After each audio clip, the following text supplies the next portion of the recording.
Hello, everybody. Welcome back to Read and Reread. I am Angelia, and today I'm going to talk about my February. Oh my gosh, I'm stuck on the first sentence. My February TBR and pile of possibilities. I'm running kind of behind. I usually do this the last week of January, but I was out of town, so I'm trying to catch up now. So here we go. I tried to organize it some different ways. It didn't really work because too many things crisscrossed or Venn diagrammed or fit into multiple categories. So it just kept getting more and more disorganized the more I tried to organize it. But basically, we have ongoing reading groups and projects. I can't account for the tongue twisting either. We have some Storygraph challenges I'm working on. We have Black History Month selections and a few random odds and ends. So here it is again, the Reader's Book of Days by Tom Nissley, and it is an entry for every day of the year of bookish things. Little tidbits from literary history about books and authors. And the plan was to start it in January. I've had this book for years and years, forgot about it, rediscovered it. It's a whole story that I talked about in a couple of previous videos. But I did start it in January, and I was enjoying it. And then I went out of town and didn't take it with me and forgot about it. And then the trip went on longer than planned, so I missed the whole second half of January. So I'm starting over with February in this book, except I forgot to look at it yesterday. So now I have put it out on the table where I eat breakfast so that every day while I'm having breakfast, I can look at the events of the day. I've caught up with February 1st and 2nd. In 1902, on this day, Ian Forster fell down some steps at St. Peter's in Rome and broke his arm. So at the time, he probably laid there in pain, wondering how dorky that looked, and not knowing that we'd be talking about it over 100 years in the future. So now let's move into this month's selections. And first, we're going to talk about some things that go with group reading projects. There are a number of projects that I'm participating in that are running throughout the year. I am not necessarily joining in each and every month with some of them. So as we go throughout the year, I'm only going to talk about them in that month if I have a firm plan to participate. So that some of these you'll hear about them kind of coming and going. So this month I am going to be reading, or I already started reading the play Much Ado About Nothing from Melinda's group, The Bard Room, from a web of stories. That came out all backwards. Melinda from a web of stories is the host in her Discord of the Bard Room, in which we read Shakespeare plays each month. It's in the second year. So last month I did intend to read Antony and Cleopatra, and it didn't work out. But this month I've already started reading Much Ado About Nothing, one of my favorite Shakespeare plays. So that one's for sure. Also, in the group Books and Bocadillos, which is a book club on Discord hosted by Mari Andrea from the website, no, not the website, the YouTube channel of the same name. She has an ongoing book club that started last month dedicated to reading books by Latinx authors. And this month's selection is Olga Dies Dreaming. There is a glare there. Olga, what is wrong with my talking today? Olga Dies Dreaming by Xochitl. I don't know where the accent falls. Xochitl Gonzalez. And this sounds so good. This was her debut novel. This author lives in Brooklyn. She is of Puerto Rican heritage. So this is about a woman named Olga and her brother Pedro, but his nickname is Prieto, in 2017, and it takes place, I think, just before and maybe during Hurricane Maria that devastated Puerto Rico. And they live in Brooklyn. The brother is a congressman representing their gentrifying Latinx neighborhood. Olga is a wedding planner for Manhattan's power brokers. And it says that despite their alluring public lives, behind closed doors, things are far less rosy. Olga can orchestrate the love stories of the 1%, but she can't seem to find her own until she meets Mateo, who forces her to confront the effects of long-held family secrets. Their mother, Blanca, now I don't know what this means. It says a young lord, in capital letters, turned radical abandoned her children to advance a militant political cause, leaving them to be raised by their grandmother. I am not familiar with the Young Lords. I don't know what that is, so this is going to be a learning experience. And so she comes back into their lives. So they were raised by the grandmother after the mom left to pursue a political militant life, and then now she's coming back in and this hurricane is brewing. So I think there are actual hurricanes and metaphorical family hurricanes all are brewing. And so this sounds really good. One of those juicy, messy family sagas. For some reason, the tone of that description and the family secrets and the brother and sister and all that, it kind of makes me think of Black Cake by Charmaine Wilkerson, I believe was her name. And I really enjoyed that book. So I know this is a totally different book about a different time and setting and everything, but just that kind of vibe with the simmering family secrets and all that kind of made me think of that. So Olga Dies Dreaming, I'm really looking forward to that one. Another ongoing group that I am participating in is the Pineiro Project, which is a Voxer group comprised of a number of booktubers and other readers, viewers, and we are reading the translated fiction of Claudia Pineiro. 7 books that she has written have been translated into English, although a couple of members of the group are reading them in Spanish. And she has more books than that haven't made it to English translation yet. So you never know, by the time we get to the end, there might be something else. But currently we are reading A Crack in the Wall, and I think I talked about this briefly in my last video. And this is kind of a crime novel, but kind of not, because we know what the crime was. We don't know exactly why it happened.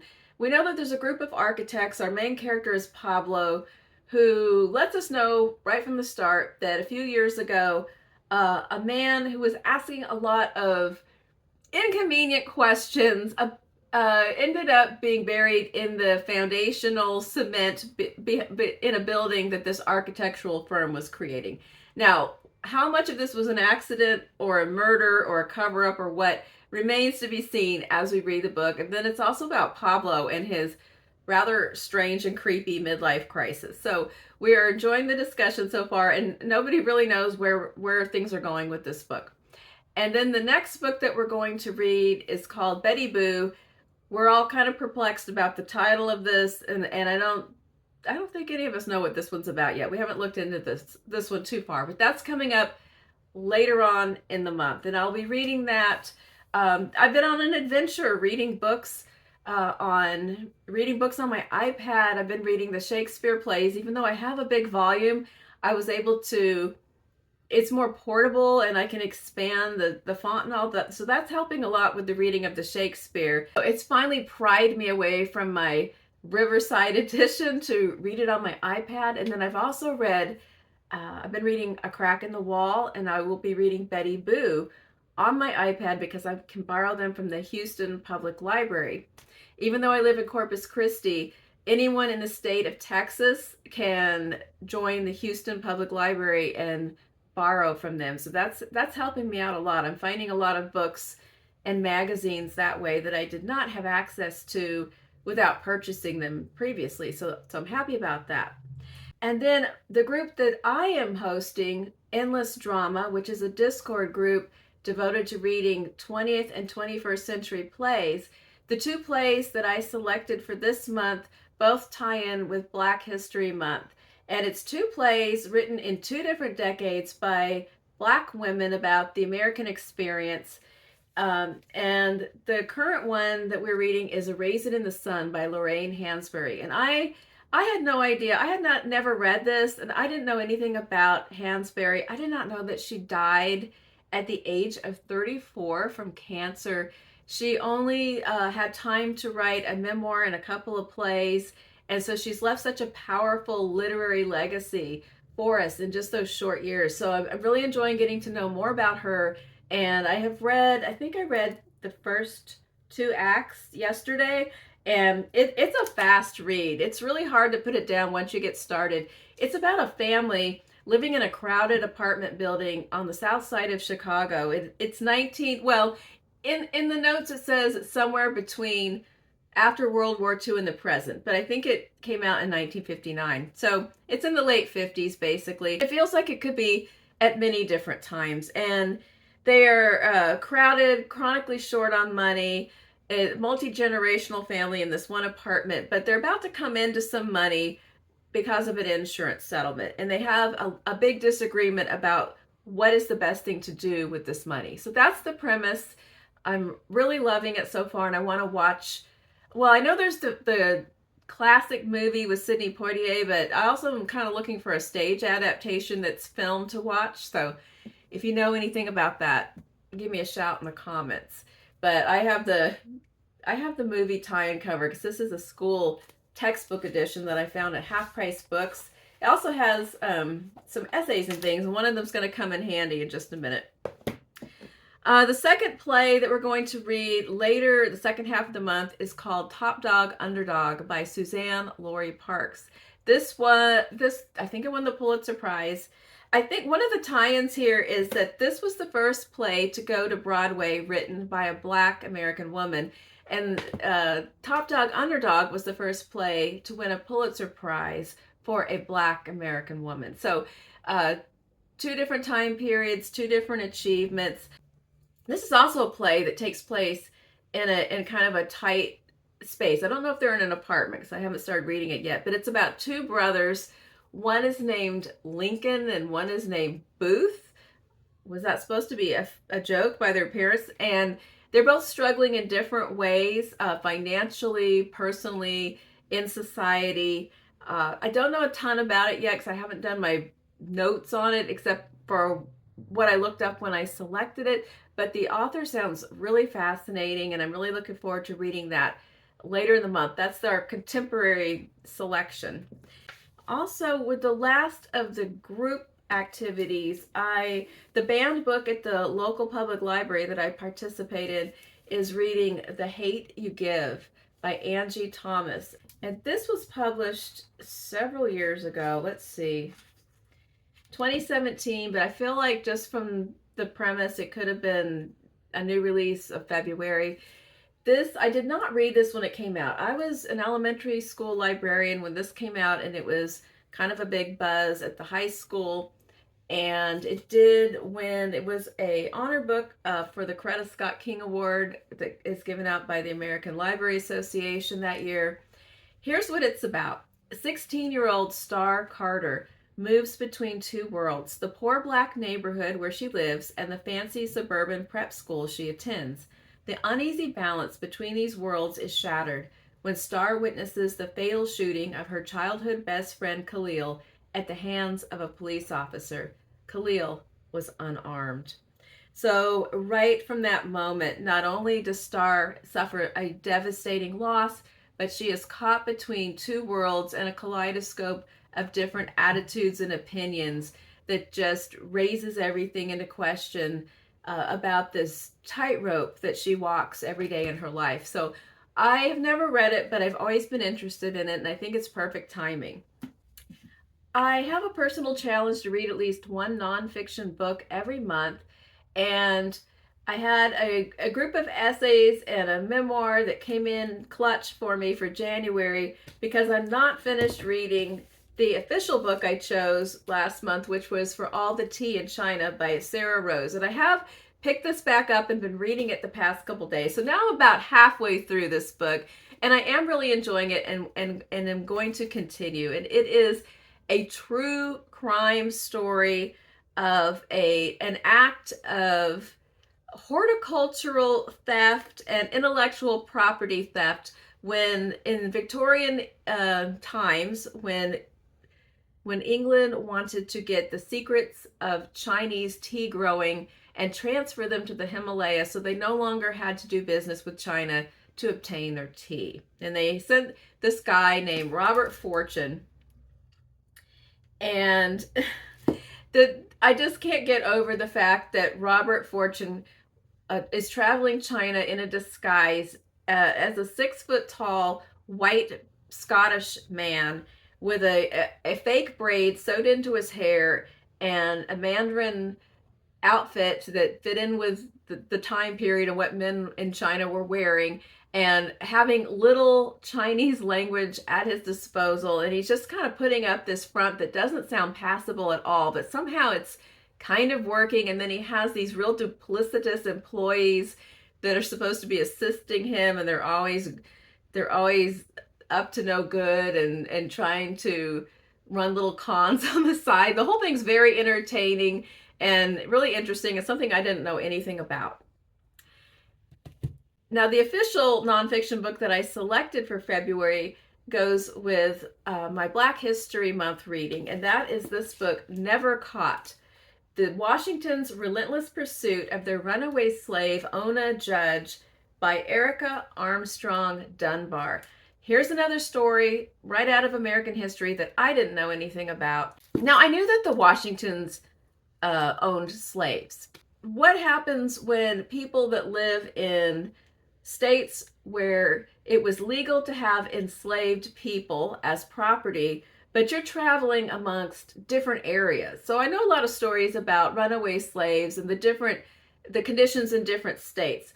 This is about the time period when George and Martha Washington would travel between Virginia and Pennsylvania when they lived in Philadelphia, and during the whole founding father time period.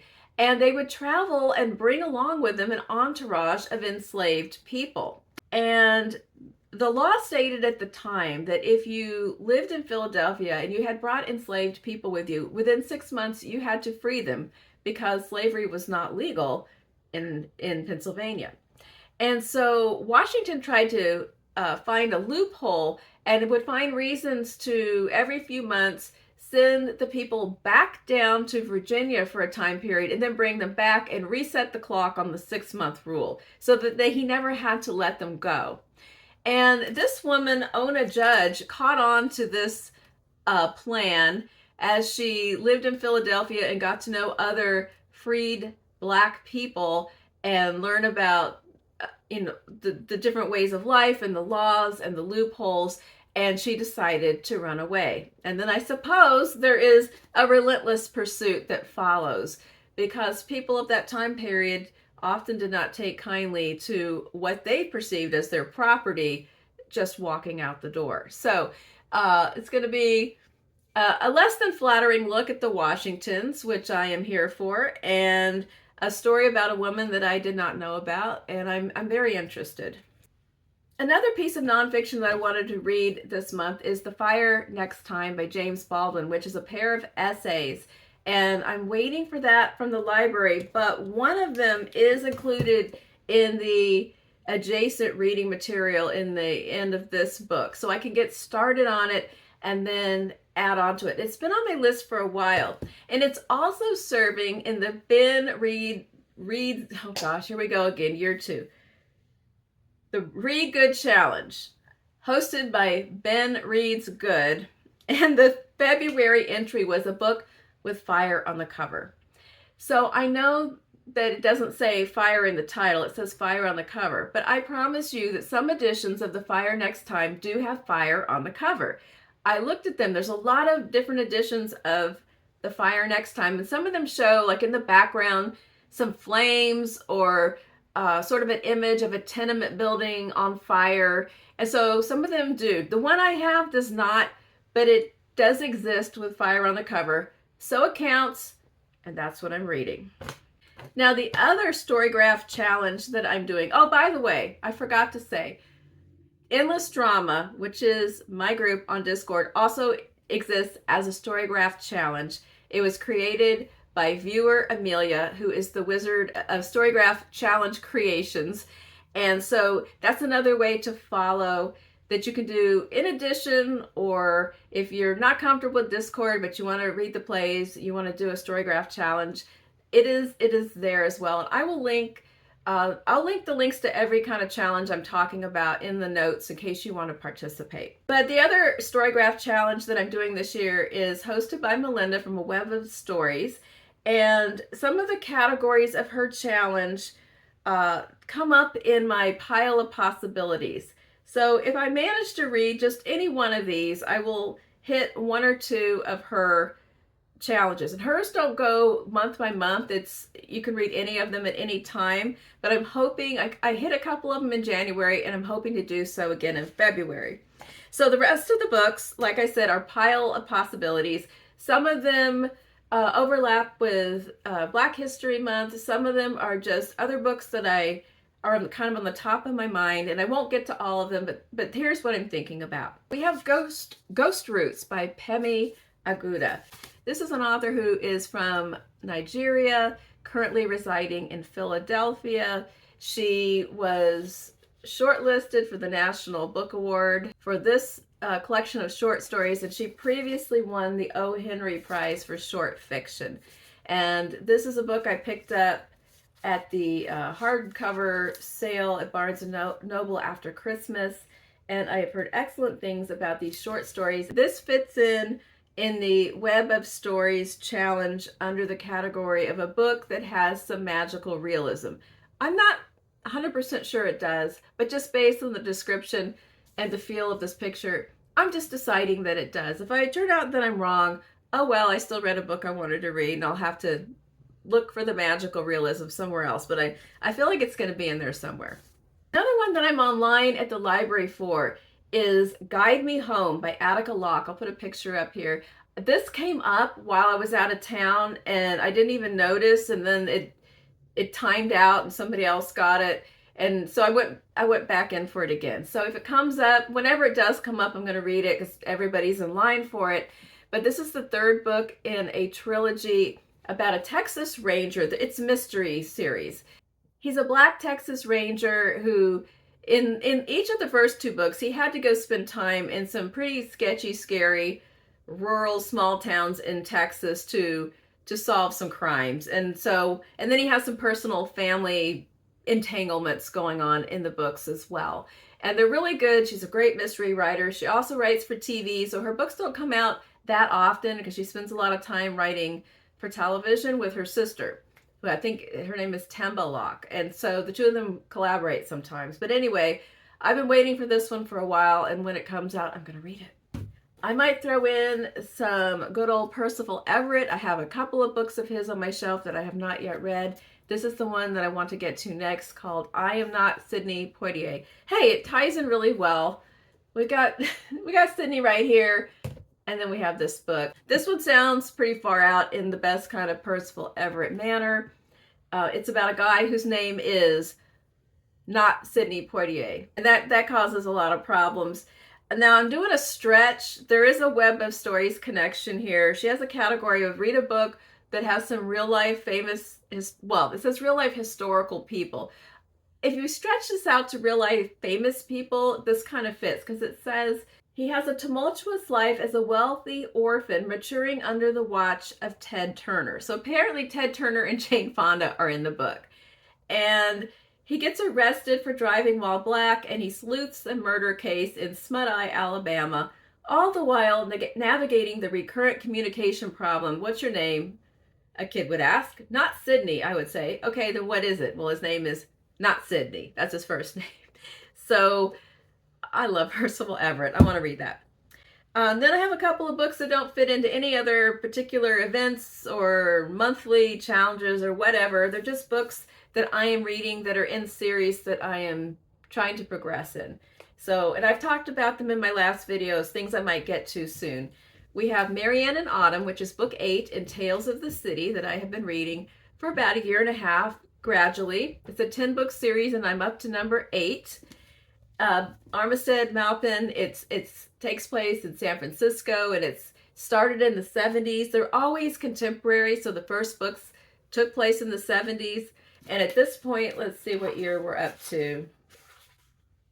This one came out in 2010. He has a couple of big gaps. So the most recent one, though, I think he kind of goes backward. I think the one that I haven't read at the end actually takes place in an earlier time, for the first time. All the other ones are at the time, and they get a little zeitgeisty. They have a lot of current references and the anxieties of these different time periods for these beloved characters.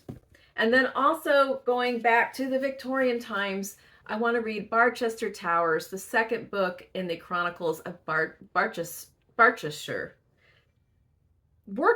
sauce, Barchester Chronicle, that phonetic combination just does me in. I need to like slow down to be able to relax into this one because it's kind of a thick one, but I'm really looking forward to it as well. All right, so there's all of that. I won't get to them all, but hopefully I'll get to a lot of them. And at any point, I might revolt and read something else altogether, and then I'll tell you about it. So that's what I have in mind. Let me know what you think about my lineup or things that you're excited to read in February, and I will be back soon. Have a great day.